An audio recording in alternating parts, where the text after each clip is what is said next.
প্রিয় ভিউয়ার্স, আজকে সকাল সকাল চলে আসলাম আমাদের ঘাস খেতে। শীতকালে যেসব ঘাস মরে গেছিল সেসব ঘাস আবার যেগুলো মরে গেছিল সেগুলো লাগানোর জন্য আবার আমাদের খেতে চলে আসলাম। তো শীতকালে কিভাবে পরিচর্যা করতে হয় আজকের ভিডিও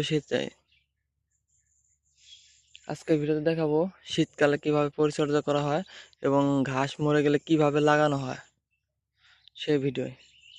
সাথে কোদাল নিয়ে আসলাম, ঘাসের কাটিংগুলো নিয়ে আসলাম। কাটিং এই যে এইভাবে কাটতে হয়, এইভাবে আপনারা কেটে নেবেন সব কাটিং এইভাবে। তো এই যে আমাদের কাটিং গুলো এইভাবে সব কেটে নিয়ে আইছি। শীতকালে ঘাসের পরিচর্যা করতে হয় অনেক।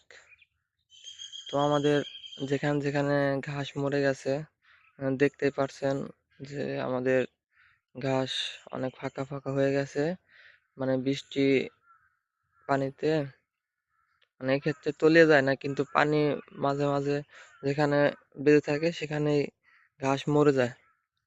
তো আজকে কিভাবে ঘাস মাঝে মাঝে লাগাবেন সেটাই দেখাবো।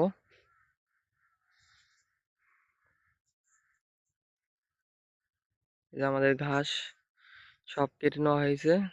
এখন আমরা যেখান দিয়ে ঘাস কাটা হয়েছে সেখান দিয়ে আবার ঘাস লাগাতে লাগাতে যাব। এইভাবে কোদাল দিয়ে কুবিয়ে নেবেন, কারণ মাটি অনেক শক্ত। তাই আমরা ঘাসগুলো নিচে দেব, নিচে দিয়ে উপর দিয়ে মাটি দিয়ে দেবো, যাতে ঘাসের কাটিং ভালো থাকে এবং ঘাস ভালোভাবে ছোপ নিতে সাহায্য করে।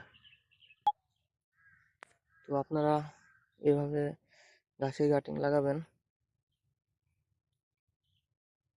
এভাবে মাটির তলে ঢুকিয়ে দিবেন, দেখছেন? তারপরে মাটি এইভাবে হালকা করে দিয়ে দিবেন যাতে চাপ না লাগে। এইভাবে উপর দিয়ে আগলা করে দিয়ে দিবেন।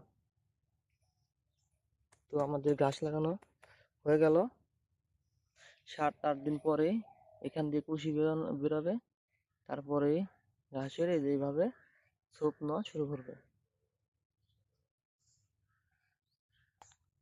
তাহলে আপনারা এভাবে ঘাসের কাটিং কেটে নেবেন আর এভাবে মাটিকে উর্বর করে তারপরে ঘাসটিকে লাগিয়ে দিবেন। আর যদি বৃষ্টি না নামে তাহলে পানির ব্যবস্থা করে দিবেন, তাহলে ঘাস ভালো হবে। তো আজকের মতো ভিডিও এটুকুই। যারা আমার চ্যানেলটি সাবস্ক্রাইব করেনি তারা এখনই চ্যানেলটি সাবস্ক্রাইব করে পাশে থাকুন। ধন্যবাদ।